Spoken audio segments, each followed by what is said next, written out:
যত্ন করলেও একটা মরা গাছও কিন্তু জীবিত হয়ে উঠতে পারে।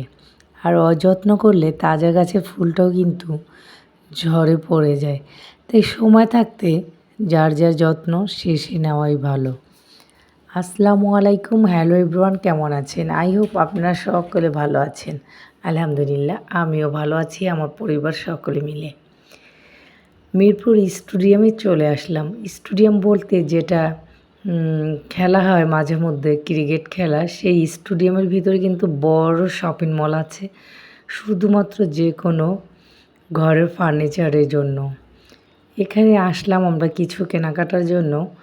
আর কি কি কিনেছি, কার জন্য কিনেছি সেইগুলো অন্য এক ভিডিওতে আপনাদেরকে বলবো। আমার ঘরে তো মোটামুটি আলহামদুলিল্লাহ সব ফার্নিচারই আছে। আর এই ফার্নিচারগুলো দেখতে এতটাই সুন্দর, এখানে উডেন, তারপরে পার্টেক্স বিভিন্ন কোয়ালিটির ছিল। আর এই মিরপুর স্টেডিয়ামে মজার বিষয় হচ্ছে যে আপনি যে প্রান্তেই ফার্নিচার কিনে নিয়ে যান না কেন, তাদের ওখানেই মানে ভ্যান গাড়ি থেকে শুরু করে পিক আপ, বড় বড় ট্রাকগুলো এখান থেকেই আপনি নিয়ে যেতে পারবেন। তো আমরা দেখতেছিলাম, আর প্রত্যেকটা আলমারি এত সুন্দর কোয়ালিটিফুল ছিল।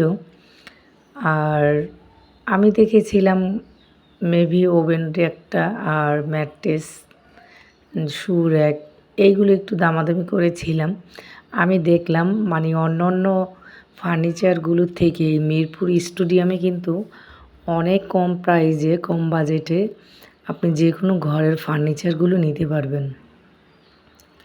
তো এখানে ঘুরে ঘুরে দেখছিলাম, তো আমরা শেষমেশে কিনেওছি, সেগুলো পরবর্তী ভিডিওতে আপনাদেরকে দেখাবো।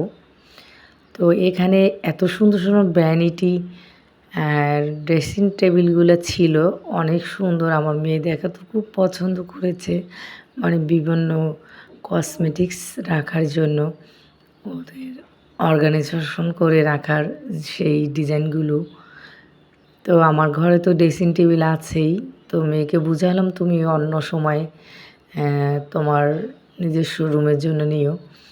মিরপুর স্টেডিয়ামে আমরা কেনাকাটা করে আমার ভাসুরকে দিয়ে বাসায় পাঠিয়ে দিলাম। তারপরে টুকটাক কেনাকাটার জন্য আবার চলে আসলাম, মানে পাশেই আবার হোপ মার্কেট, সেখানে।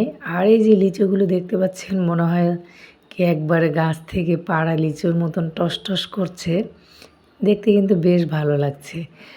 আর আমি মিরপুরে আসলে টুকটাক ঘরোয়ার জন্য, অর্গানাইজেশনের জন্য যে কোনো কেনাকাটা আমার এখান থেকেই করতে ভালো লাগে। আর সবসময় আসলে আমার কিছু না কিছু কেনাই হয়।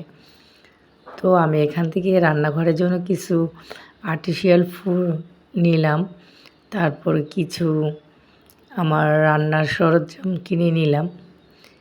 এই যে ফুলগুলো দেখতে মনে হচ্ছে কি একবারে রিয়েল প্লান্ট।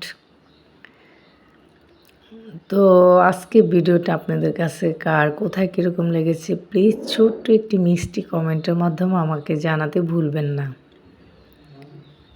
আর যারা এই পর্যন্ত ধৈর্য সহকারে পুরো ভিডিওটাই দেখছেন তাদেরকে অনেক ভালোবাসা রইল আমার পক্ষ থেকে।